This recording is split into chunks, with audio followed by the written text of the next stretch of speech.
Lee and Tubby. Happy Saturday morning to everyone out there. It is early for us anyway. 10 o'clock in the morning is pretty early to start the podcast. But our schedule this week has been pretty up and down. So we're trying to make sure we get every piece in. We'll get into a regular schedule as things go on here. But it's great to be back. We're both feeling good, apparently. Neither one of us are hungover on a Saturday morning, which is always good. And we're bright. I mean, you had a late night last night, according to you. Had some poker going on. Yeah, man. Little poker tournament finale with the boys, man. And man, a little cigars, poker. Good night, man. Good night. But I'm always ready to talk football, no matter what. Well, where'd you finish? That's the important thing. I finished on the bubble. So I finished. It was a tournament. They paid out top 5. I finished 6. Started with like 18 guys. I know it sucks, man. It was but hey, them's the breaks. I got rivered. I got rivered twice to go out. Oh no, twice, man. That's one time half my stack, and then the next one caught it both on the river. I was like, so it's all good, man. That's the worst way to go out. Though. We played cash game after, and I got some money back. Let's just there you go. Let's just say I still get home happy. Well, you know what? I think we're all happy because it is football season. You know, the rest of the year is good. There's good sports and stuff that we love on there, but once the NFL comes around, it's a different animal. So, yeah, I think the weekends now, when I get up, I just feel better. I know that, like I said, even when I have like not a lot of sleep, like you didn't get a lot of sleep last night, you get up this morning, you got college football today, pro tomorrow, and then we've got the Eagles on Monday Night Football against the Minnesota Vikings. Both teams sporting a 1-0 record. And it's a big game. We talked about on the preview a couple of days ago, live stream last night, and it is going to be a test for the Eagles. There's still a lot more, games on the schedule that they can win, but you want to win the tough ones. You really want to win the games that are against the top opponents. And right now, after what we've seen in week 1, this is a top opponent. So we definitely want to come out and show what they're capable of. So. Now, speaking of Monday night, I did want to do a little bit and go back into the Wayback Machine and bring up something that happened on September 15th, 8 years ago. Check it out. Came up on my memories the other day. That's you and I. 8 years ago on September 15th, just a couple of days ago, we went to the Monday night game at Indianapolis to see the Eagles play the Colts. So, and what a night that was. That was a fun time. I tell you what, yeah, man. I think that's the one we kicked the field goal to win the game. Yeah, it came from behind. I think they were down 10 at one point in the fourth quarter of the Chip Kelly era. And it was a great game. We really thought the Eagles under Chip were going to do something. Right. How little we knew what was to come. But at that time, it was optimistic. What I'll always remember about that trip was the Colts fans and how cool they were with us. Yeah. Because the game ended and you and I were taking pictures in front of the field, and they offered to take pictures of us. And then they got in the pictures with us. Then we went to a bar, and we came from behind and beat them on a Monday night. Most cities, you wouldn't stick your face into a bar. People are going to be pissed off, but they embraced us. It was like coming up, oh yeah, man, you killed us everywhere we went at that night after the game. So that was a great trip. So let's hope that the Eagles are at home this time on a Monday night. Let's hope that they have the same kind of reaction, that we actually come away with a W this week and really show what the Eagles are capable of. We didn't see a lot of that on the defensive side of the ball against the Lions. It would have been nice to see it. I got a little meme here to show what I'm talking about here. There's the Eagles offense last week. Little Ellen on the left versus the Eagles defense on the right. That's what they look. I'm just saying that's what they look like to me on that game against the Lions. The offense was having a great time. They were having a blast. Yeah. Defense not so much. So let's to play that well and to still need a first down to seal the game at the end of the game was still a scary sight, man. So the one thing we have working for us against the Vikings is Kirk Cousins on Monday Night Football. Kirk Cousins, looking at, just watching some stuff on it. And I didn't know that he started 0-9 on Monday night before he beat the Bears. He beat Justin Fields and Nick Foles the last 2 years, but statistically, he's the worst quarterback in NFL history on Monday Night Football with a 2-9 record. Wow. And he's only beat the Bears the last 2 years. But Kirk Cousins was 0-9 before he ran into a aging Nick Foles and a rookie Justin Fields. But even in those games, he didn't bring a winning record into those games either. So I'm like, wow. So yeah, man. So Kirk Cousins on prime time is not that guy. So that's an interesting stat. That's, yeah, man, 2-9. That's significant. 2-9. Let's hope 2-9. that He's only been in the last two, and they're both against the Bears, 2020 and 2021. But 0-9 before that. I think like 0-5 with Washington and 0-4 with the Vikings before he won those last two. That's the only thing that I looked at and was like, hopefully his demons creep back up on him, and he plays a poor game, man. Well, I have a stat for you as well too. Then so one of these has to give, because here's an interesting stat. The Eagles haven't won a week 2 game since 2016. Unbelievable. And it is hard to believe. I mean, last year they scraped by against Atlanta, and then they went on that horrible run that we thought we were going to die last year, and then until they started their comeback and ended up making the playoffs.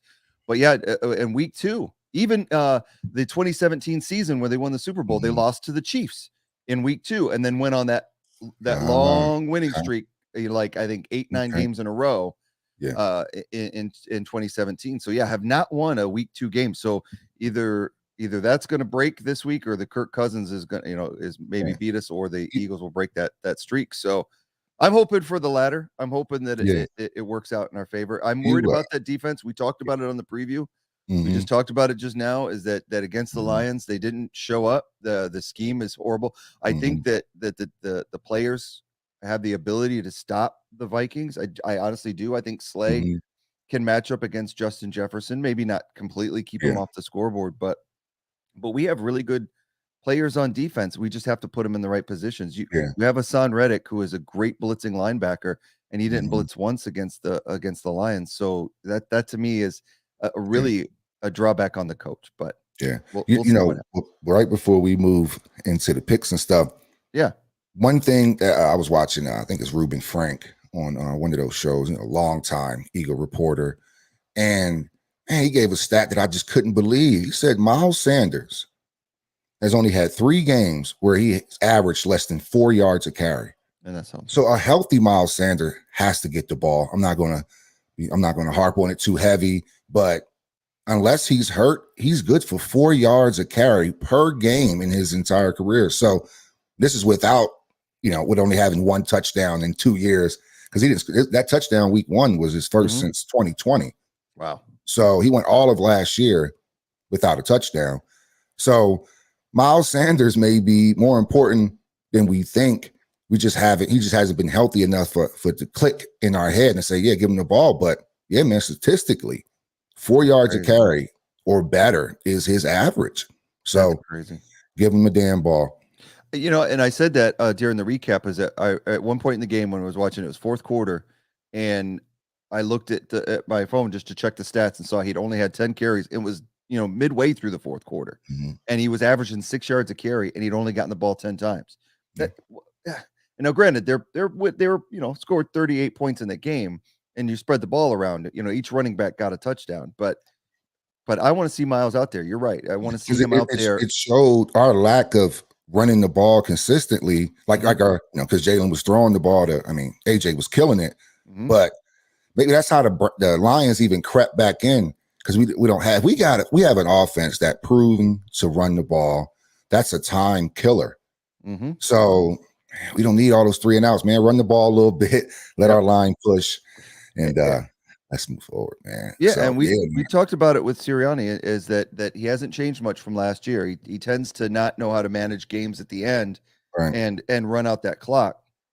But we'll see what's going forward. But today is about fantasy football and our pick segment that we do each and every week. We've separated this out from the regular show just to focus on fantasy football and picks. So let's start with how you did last week. I'm going to bring up your scores from last week, and then we're actually going to look at who you've got. Here's your lineup this week and kind of justify what you got on there. You had an amazing week last week. 172 points. Granted, your opponent scored 155, which is outstanding in its own right. But man, 66 points from Mahomes, dude. And then Adams, you had an amazing week.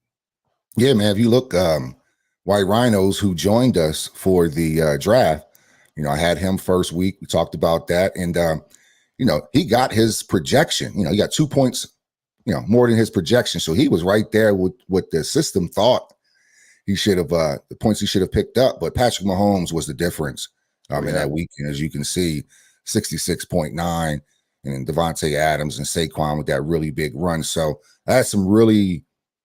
I had to my team, because you look, man, but outside of three players, I had a mediocre day at best. Pitts 3.9, Thielen being really touchdown dependent like he was last year, and New England just not being able to handle Miami. I thought they would have did a little bit better, but Mahomes 66.9. This is why I pick him up, because he can have these days often. This isn't a fluke for Mahomes.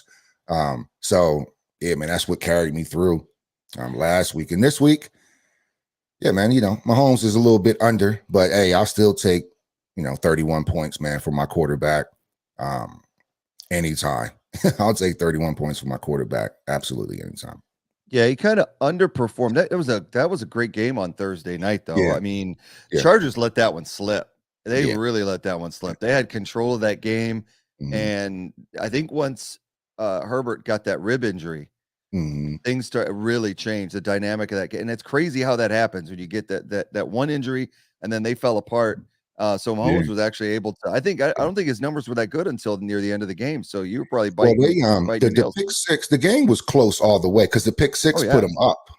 The pick six put them up, and they never recovered from that pick six, man. Which. Yeah, but 31 points from Mahomes is low for a Mahomes standard, but it's all good, man. That was a rough game. When you're playing against a team that also has offense as well, he's not going to be on the field as much. And they started out really, really rough on the Chiefs passing game. It's like they didn't want to unleash. They just came out doing a lot of little just goofy plays, a few like weird runs and like little trick plays. But when they just threw the ball and just dropped back through it, man, Mahomes looked like who he is, man. And Mahomes is always the difference, man. He's always clipping these guys, man. Even if you look at the Bills game from last year. Oh, yeah. If Josh Allen is playing anybody but Patrick Mahomes, he's in the Super Bowl. That's the Mahomes effect, man. That's just how dynamic and just unbelievable he is as a quarterback, man. So that's why I pick him up every year. And he's carrying my team. Well, not having the Tyreek in there was a big difference at first, but he's settling into his current core receiver. So we'll see how things are going forward. You made a couple of changes, though.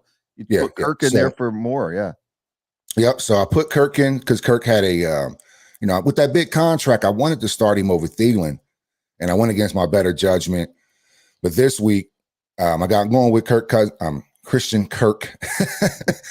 On that Indy defense, because Indy didn't look good last week, so I'm gonna go ahead and put Kirk in there. Not Barkley is self-explanatory, and then Michael Carter had a really good week. He's the primary back out there for the Jets, so I threw him in there. I picked up Ryan Tunyon this week with I forgot who was a receiver that went down for Green Bay, but I just know that Aaron Rodgers is so frustrated with his receiving core that I just believe he's going to go to who he can trust or who he knows.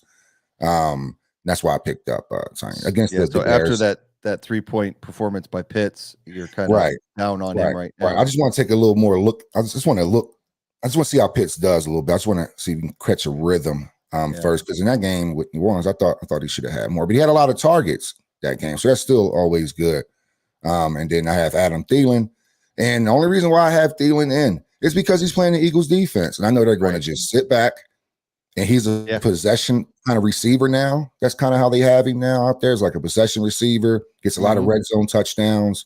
And I just thought, Adam Thielen being a nice veteran, he's just going to find the holes that Gannon is just going to give him. So that's why I went with Thielen. That's my lineup for the week, man. I mean, it looks to me like you're just trying things out to see where you can get, because he has a lot of low scores. Even though you blew the doors off with your big scores, you got to mix it up. Now, me, on the other hand, I had a horrible week one. We got a question here from one of the viewers looking at 2 starts between Lamb, Sutton, and McLaurin. You got 2 out of those 3. Now, the problem with CD Lamb is that we're looking at Cooper Rush coming in at quarterback, so I can see where the dilemma is for this. Yeah. Yeah, it could go, when you have a young quarterback or inexperienced quarterback in, well, Yeah. just to answer your question, I would go Lamb and McLaurin because Wentz is a high volume thrower. He likes to throw the ball a lot, and CD Lamb may just be a safety blanket. He has trouble he has some dropsies sometimes. CD Lamb, but I think when you have quarterbacks that haven't started that much, they're just going to throw it to the guys with the most talent. Even though Sutton has a lot of talent too, but I would go Lamb and McLaurin here. It's tough. I mean, the thing is I have Cortland Sutton, and I'm starting him. Because I really got no choice. I drafted him to do this. I think that Russ is going to have a really good game. The first week was rough against the Seattle defense on the road, but they're playing Houston this week. So I don't know if I would completely disregard Sutton at this point. I think that he's projected to do well. The hard part for Lamb for me is the fact that Cooper Rush, he has come in and won a game for the Cowboys last season. He's not an unproven commodity, but you really don't know what you're going to get without Cooper in the lineup and Cooper Rush in there. That makes it a more tough decision because that CD is going to get a lot of double coverage if the Bengals are smart. And the Bengals are desperate for a win, even though they're on the road. You're going to get probably the Bengals' best game. McLaurin, I can see where you're coming from. I think it's a good start for Wentz. I mean, they're playing the Lions D, which the Eagles kind of lit up. Dotson got a lot of Wentz's kind of the big plays. He got 2 touchdowns with Wentz last week. So I think that with that one, I think that McLaurin's probably due for a good day. You're not going to see Wentz completely go to Dotson. Again, that's one of those things that you just can't. You got to go with the number 1 guy. And I think with the Lions secondary the way it is, we'll see how it goes. We got a flex question. A flex 1 Higgins if he plays, that's possible. He's got a lot of choices here. Yeah. DJ Moore, I can say right now, hold off on DJ Moore for a little bit, and then you got Sutton again, Edmonds, Penny, Miles Sanders. Who do you like out of this flex? The Sanders pick, like you said, it's tough because we don't know how many carries he's going to get. That's the hard part about having Sanders on your team. 100%. Looking at this, my pick will be Sutton or Sanders for this one. Who does Seattle have this week? Seattle. Let's see. I'd have to look that up. Look that up for me while I go on. I got so you. We're going to get back to you on the Rashard Penny pick because I kind of like that as well. I would agree with Tubby on this one. I probably would go with Sutton or Sanders. Maybe a coin toss. The problem with Sanders that Nick Sirianni could run him 20 plus carries, or he could do like the Lions, he get 13. You never know what they're going to do with this offense. I can never predict what Sirianni is going to do. So we're going to look at that, and then we'll see about the Rashard Penny pick here in a second, just see between the two of them. But I might go Sutton on that one, and that's who I'm starting as my starting wide receiver 1 this week. I had a horrible week last week. I just didn't get the production. I had Joe Burrow as my quarterback, and I think after the first half, he was minus 9 points. It's a miracle that he came back and scored 31 overall. And then we had Debo did, average week 12. Sutton last week, 11 points. But again, that was in Seattle. The defense was fired up. They were ready to come out against Russ. I looked for Denver to get on track this week against Houston. Dalvin Cook had a decent day. I think Dalvin Cook's going to have a big day against the Eagles, but we'll see. It depends on how they play him. They gave up a ton of yards to DeAndre Swift. So we'll see how that goes. Yeah. Aaron Jones did not produce for me last week. I mean, against the Vikings defense. So we'll see how that goes. Tight end, I have Kittle, so I had to reach, and I got Okawabunum. Say that 3 times fast. But last name. Yeah, I know, right? That's Russ's tight end. 8 points. I mean, considering I got Kill on the bench, what killed me was Devontae Smith. I really thought with AJ Brown on the other side that would be a plus that Devontae would get some catches, and it didn't happen. I think 6 points. I had the best performer on my team was the Buffalo defense, and so definitely got to roll with them this week. I'm hoping to have a much better week, get my first win. Burrow against Dallas, it should be okay. I'm running Debo. I got Cortland again. I really haven't made many changes. I just don't have the players to do it. I did take out Devontae for this game against the Vikings, and I put in Rashad Bateman. I think that he's doing well in Baltimore. Should have a big day against Miami. I like Miami, but I don't.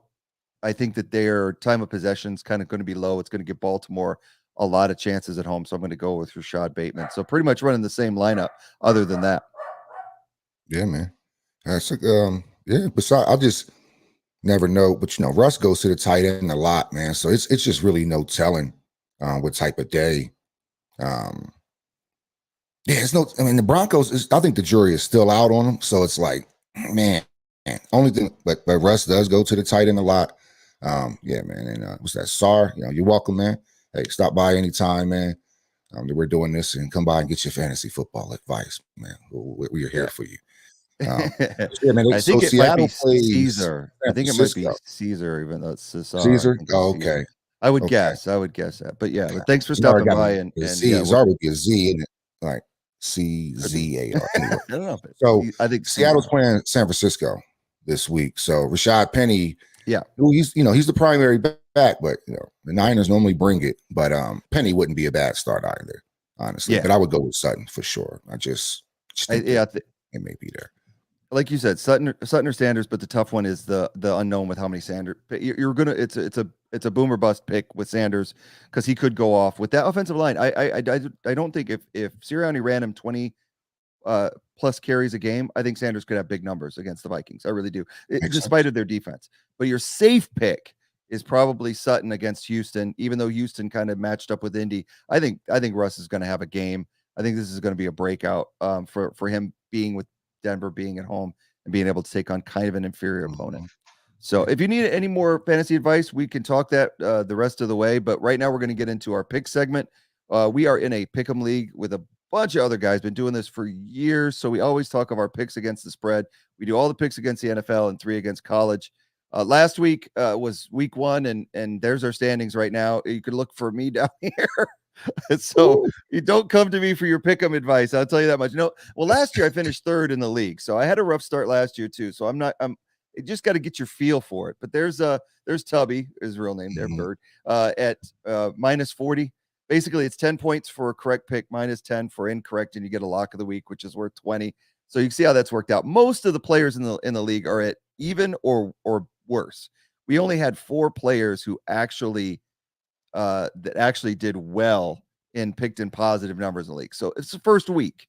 You got to figure out who's who. And let's be honest, last week, week 1 was insane as far as upsets and just the teams that you did not expect. Who thought Atlanta was going to go toe-to-toe with New Orleans for a long period of time? Right. You just didn't see that. There was just a lot of games like that. And who thought I took Philly as my lock against Detroit, and I did not expect Detroit to stay within 3 points of them. The spread was 4. If you won a parlay last week, good on you, because the games were so unpredictable, especially from a line standpoint, from the from a spread standpoint. Exactly. If you hit a parlay, hey, hit me up, man, because we got talk. Because if you predicted a lot of those outcomes, good on you. The only one I got right or felt really strong about and it hit, that was the Buffalo over the Rams. Oh yeah, everything else after that, I could not believe the results of most of the games, man. It could have, then that could have gone either way. But to see Buffalo come out and I think the Rams have a little bit of trouble, so we'll see what happens with them. I just don't know if Stafford's elbow is ready to go this year. I don't think it's ready for prime time. But here's our picks for this week, and we got right off the bat, Tubby went ahead and got that Chargers pick. I mean, it was close. Kansas City had a 10-point lead late. I knew when the Chargers got the ball late that they were going to come down and Kansas City was going to let them score. I was hoping it was going to be a field goal to keep the spread. Didn't happen, right? Which is upsetting. We both agree that Cleveland's going to beat the Jets by 6. That's not so much of a stretch.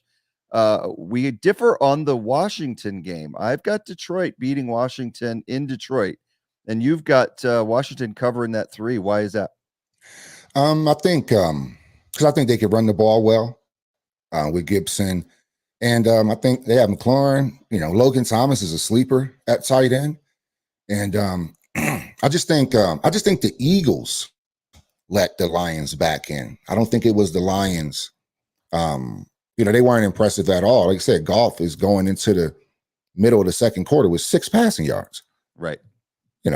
So That's good. if all things are the same and Washington comes out with that same energy or say that same scheme that the Eagles brought, they should just be able to put the game away with a veteran quarterback and Wentz. Yeah, that's why I chose that, because I think the Eagles let the Lions in, so I think the Eagles should have blown the Lions out last week. I agree. The So problem, that's the why I thing went with that Washington. I'm doing it on the flip side. I'm not so much judging the Lions' defenses. I'm judging their offense. I thought their offensive line played outstanding, and I think against Washington, they're going to do much better. Mhm. And Yeah. I got the dogs going in here, Yeah. but I It's think all they're going to good. do much better against the Redskins D. Mhm. So I'm excited to see where that goes. I'm also kind of nervous because if Washington does play well against Detroit and blows them out, that means that next week when we have the Commanders, almost said Mhm. the R word there. When we have the Commanders, it could be a much worse game for us. So Yeah. I'm going to be watching this game with cautious optimism to see what happens with the Lions, and hopefully that the Lions do show out, and so that I'll feel a little bit better going into Washington. We should beat Washington, but on the road, it's going to be tough. I don't want to jump into next week. Let's go back to this week. We both agree Tampa Bay will beat New Orleans by at least 2.5. We both got Carolina getting 2.5 from the Giants. We both have Pittsburgh picking up 1 from New England, which is crazy. Who would have thought that New England might go 0-2 to start a season? But it's, this is a different era. This is, Jones is hurt. Matt Yeah. Jones is hurt. So, Yeah. and I don't even know who their backup is. So I think I think Pittsburgh has enough defense and a good enough running back. And Trubisky is not a great quarterback, but he's a veteran. So you just hope he can at least manage the game and don't put him in trouble. He played better week 1 against Cincinnati than he played in all of his time in Chicago, in my opinion. So it's a difference of having a different coach. Sorry, my bad. I was just saying a difference of having a different coach and a different offensive scheme. I think has meant the world to Trubisky. I'm not saying he's MVP candidate, but he could have a much better year. Yeah, I just think Burrow Burrow is not going to have a back-to-back 4 interception game. Burrow threw 4 picks in that game. So that's that's a huge stat in a game that still went down to a missed extra point to lose the game. And they still the Bengals still almost won that game with Burrow throwing 4 picks in that game. But he threw the last touchdown. They just got the extra point blocked, and that was just terrible. Cincinnati, snatched defeat from the jaws of victory right there at the end. It was crazy because they had no business being in that game. Steelers let them back in, and then they still blew it. I saw an interesting stat on Inside the NFL this week that they talked about that I think this is a stat.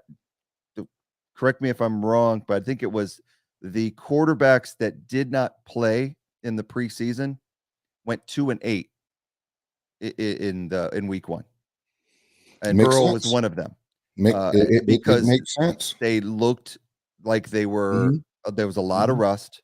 They didn't get into, and they were talking about the importance of preseason, at least getting those reps in real game shape.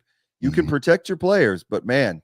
So now the week 2, we've already had a game now, a real game, and they could be back in their rhythm. I forget who had said it on the panel, but it was like the problem with not playing your starters in the preseason was that they weren't in their routine.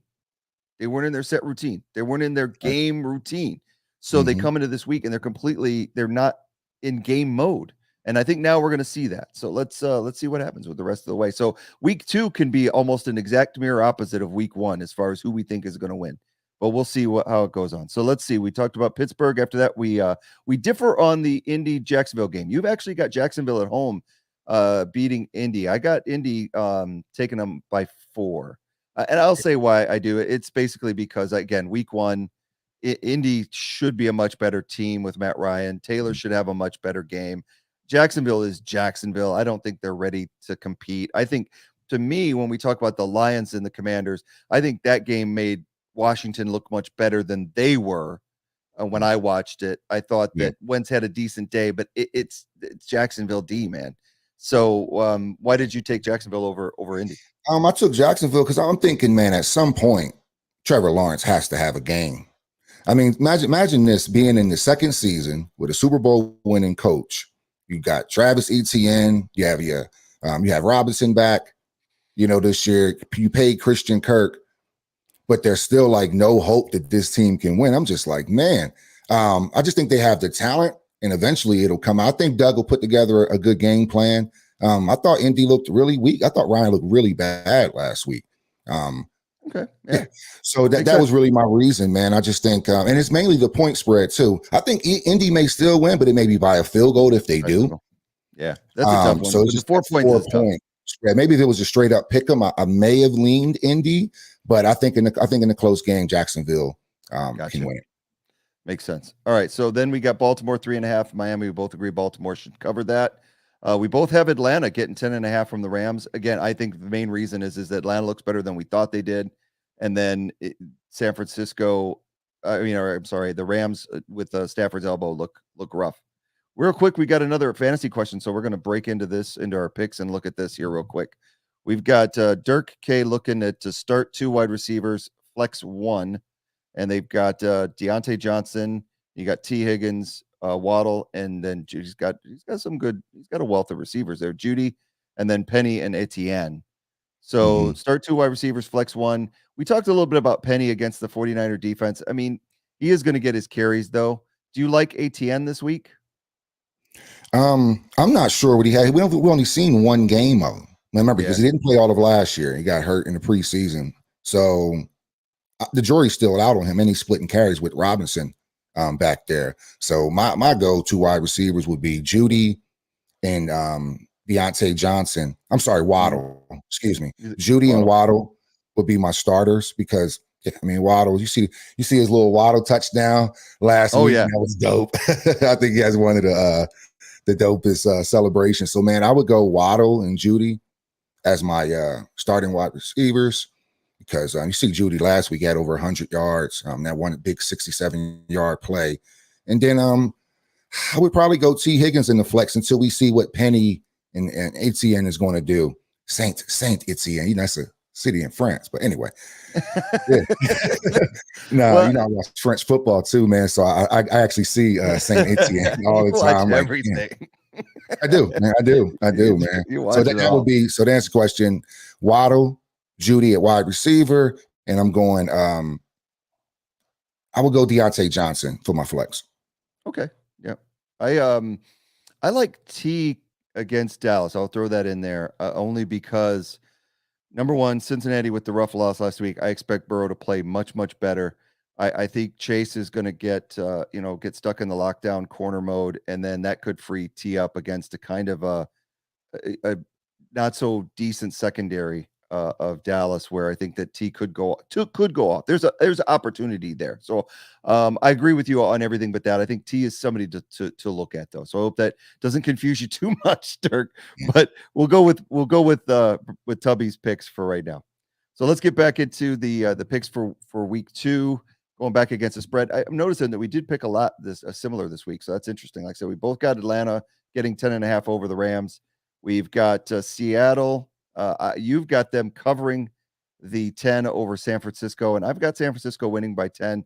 I can actually see why you would take Seattle because they played great defensively against Denver. I'm almost. They had the big injury to their safety, so that concerns me. I think San Francisco is going to play better at home in week 2. I expect it.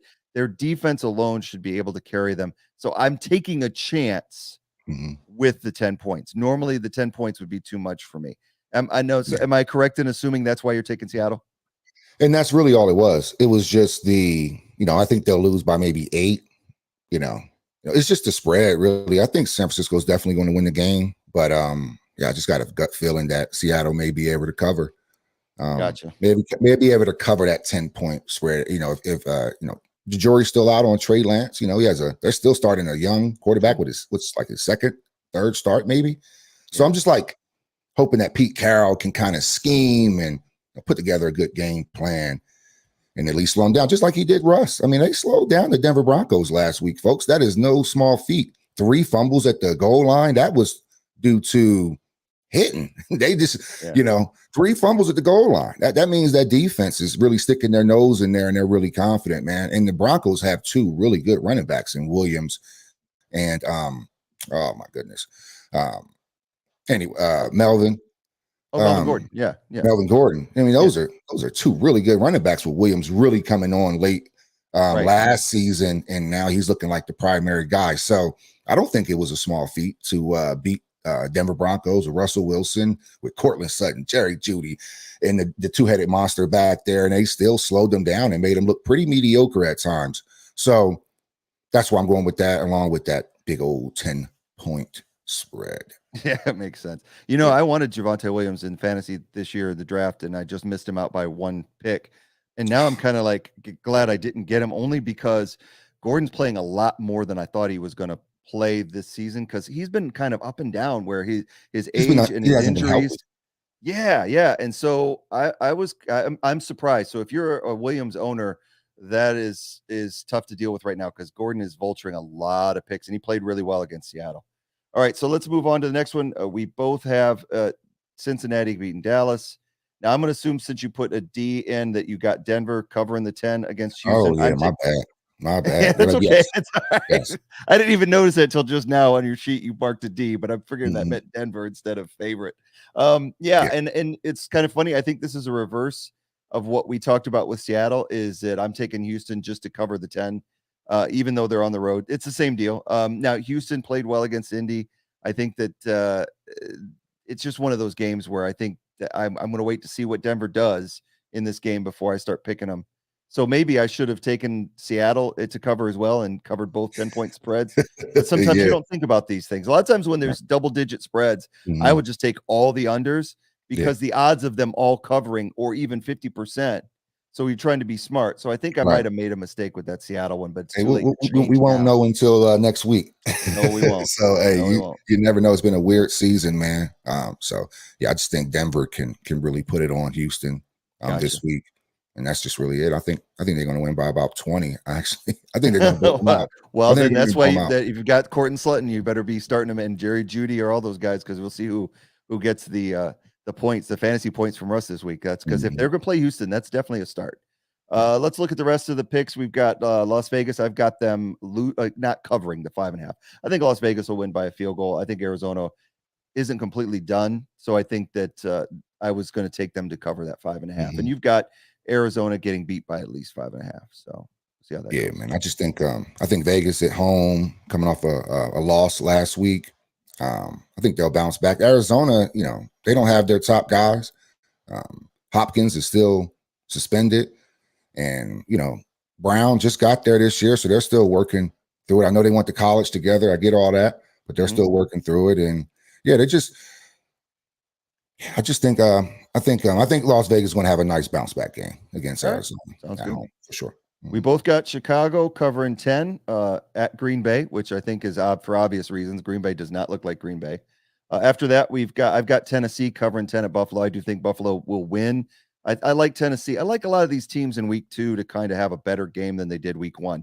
Tennessee's smarting after what the Giants did to them by going for 2 and coming back. They had that game in control, and they let the Giants back in it. Saquon ran all over them. So I'm hoping that Tennessee will cover that 10, but I think Buffalo wins that game. But I think Tennessee will put up a bigger fight. What do you think? You think that Tennessee will just get blown out in Buffalo? Yeah, man, I was a little disappointed in Tennessee last week. I think if they weren't playing the Giants, they would have probably, the game would have been worse, because the Giants just stuck around almost doing nothing. Then Saquon had that really big run, that kind of game momentum, but they just kind of let them sit around the whole game. Tannehill, he was getting the ball to Robert Woods a little bit, but he still don't have a good rapport. He has 2 new receivers out there. He has Robert Woods coming off an ACL injury, and now they have him there. And then you have Traylon Burks, brand new draft pick out of Arkansas. And I think they're still just trying to work things out. So that means they can kind of just key in on Henry, which really hurts them. Is one thing last year when they had A.J. Brown, Julio Jones, and you had to back up a little bit, which allowed Henry for more running room. I think that was always a part of Henry's success, by just having Johnny Smith, guys like that can really ball, man. So I think Buffalo is just, I think Buffalo is one of just the best teams in the league right now, and they can score. It seems like at any moment. That Stephon Diggs, Josh Allen combo is proven. How about that? I'll just say it's proven. So yeah, I have Tennessee. I have Buffalo. I think winning really big over Tennessee this week. Yeah, and that's the other Monday night game. That's the early Yeah. Monday night game, so that'll be a lot of fun. That's at 7. I think that this week will show me a lot about Tennessee to see where they really are. It's clear that Tannehill misses AJ Brown. That there's no doubt about that, and we've got him, and that makes a big difference as an Eagle fan to have that franchise receiver.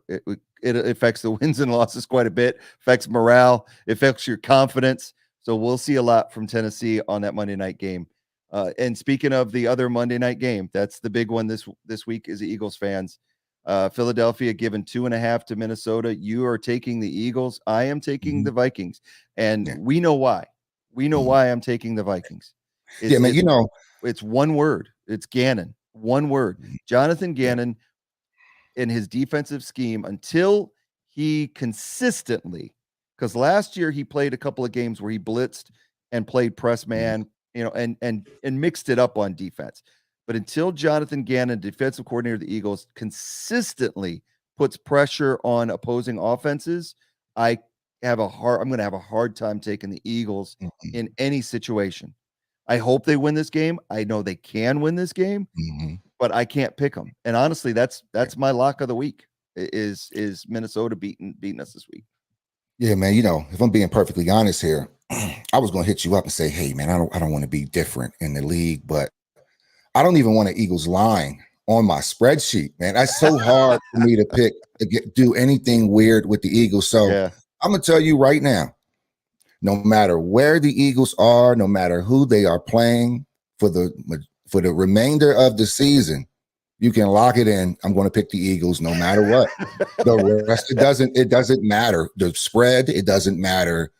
It doesn't matter anything. I'm going to pick the Eagles every single week because fly Eagles fly, and that's just really all it is.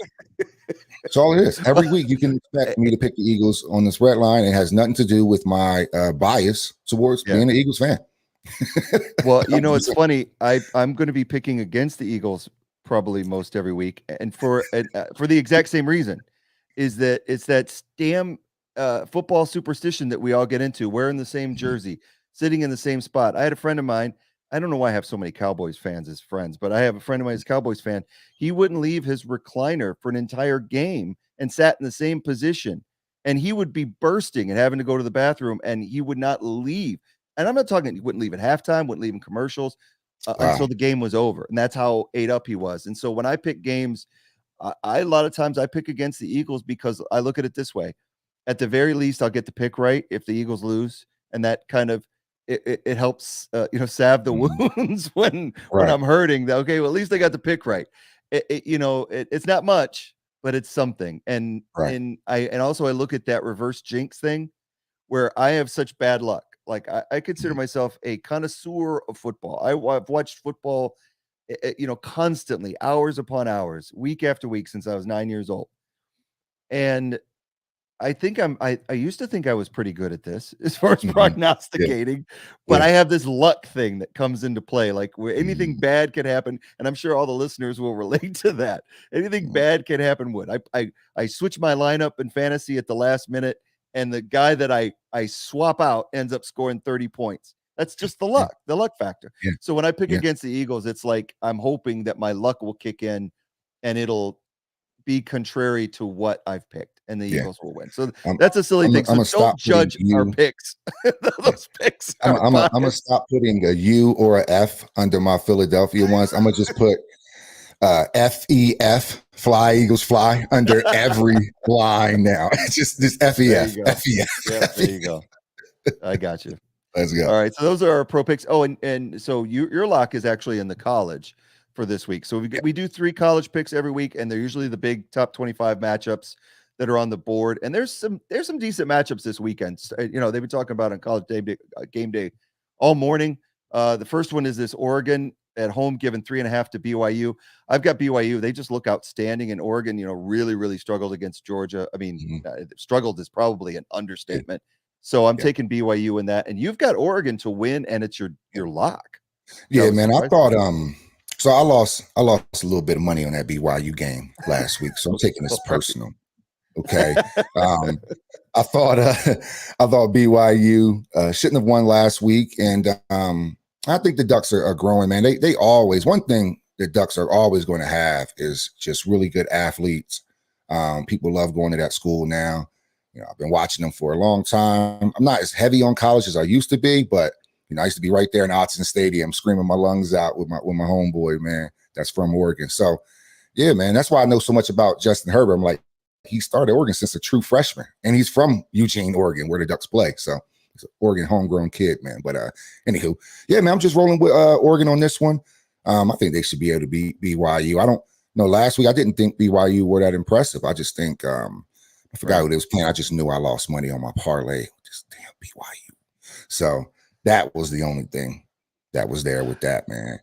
Well, yeah. I think yeah, there's a defensive back there that's really good that is banged up for BYU. So we'll see if that affects them. I just can't trust Oregon even at home in this type of situation just after what they did Georgia. Granted, BYU is not Georgia. Right. So I think it'll be a fun game. And that's why they're BYU's underdogs. So it'll be a fun game. And BYU were down their top 2 receivers last week. I think only one is coming back this something like that. I did my little research, but I think the Ducks are going. I think the Ducks should be able to take care of at home. BYU coming into Autzen Stadium, and it never rains in Autzen Stadium. That's what we all say before the game starts because it's going to rain almost every game in Oregon. So, yeah, man, that's my lock of the week. Go Ducks. We got one more quick pick. I think this is to me a no-brainer from Adam. Looking to start between Lamar Jackson or Matt Stafford. I would say Lamar all the way. They're playing against the Miami team, so they're probably going to get Miami doesn't scream offensive juggernaut, so you don't get a lot of time of possession. So Lamar's going to get a lot of opportunities, and I'm still not sold on Stafford's elbow. Now, granted, he's playing against Atlanta, which is not as great a defense, so that's the concern. I'm just worried about that elbow. Until Stafford has a good game, you get more with Lamar. What are your thoughts on that? It's always hard to sit Lamar because he can get points in so many ways for you. But man, the Rams are coming off an opening home loss, and they have Atlanta coming to LA. I think, I think Stafford should be able to have a day, man. At the end of the day, you have a Triple Crown winner in Cooper Kupp on that offense. How can you lose? I mean, so that's a tough one, man. But you mentioned earlier with the Stafford elbow issue. So, man, it worries me. I think I'm gonna have to go with you and go with Lamar because of the elbow issue. I think a healthy Stafford lights up Atlanta because they're probably gonna get the ball back often. I just think Aaron Donald's going to get after it. Mariota's going to be back there like, what's going on? And they're just, they can come at you for so many ways, man. And, yeah, man. So I like the Rams defense, even though they got shredded in the second half. That was against the Bills, so it's an exception. And yeah, man. So I'm going to go with Lamar this week, but a healthy Matthew Stafford, I would have won again. So hopefully I answered your question. Sounds good. And apparently Caesar, who's listening, I'm pretty sure I'm Caesar's right. It's a Go UTSA. So hey, they do have University fans of Texas, San Antonio. Yes, they do. So they have fans. I watching Game Day today. I wanted to just real quick. They're doing it from App State, from Boone, North Carolina. Just brilliant. Yeah, I bet it's rowdy up there, man. Yeah. Oh yeah. I mean, after beating in Texas A&M, it's great to see Game Day go to a smaller school like that, and see these guys make waves. I love the underdog thing. That's my thing as far as college is like seeing these guys get beat up these powerhouse conferences. That's keep it level. All right, we got a couple more college picks to make, and then we're done for this week. We've got both of us agree Penn State is going to beat Auburn, which again, Auburn at home, SEC powerhouse. But who was it they struggled against last week? It was San Jose State. Oh wow! I'm pretty sure that's who they lost to, or almost. No, they just barely beat them, 24-16. So Auburn's 2-0. Penn State almost lost to Purdue, but that's an interconference game. And then last week they came out and let me just double check because I know they won pretty handily, but it was a really weak opponent. Yeah, Ohio. They beat Ohio 46-10. So Penn State, it's tough. I mean, this game could go either way. So we both taking Penn State in this one. Probably because Auburn doesn't look like they are an SEC juggernaut like they should be. So, but playing at Jordan Hare, Auburn always has the chance to win. And our final game of the week, we differ on. Texas A&M is given 5.5 to Miami.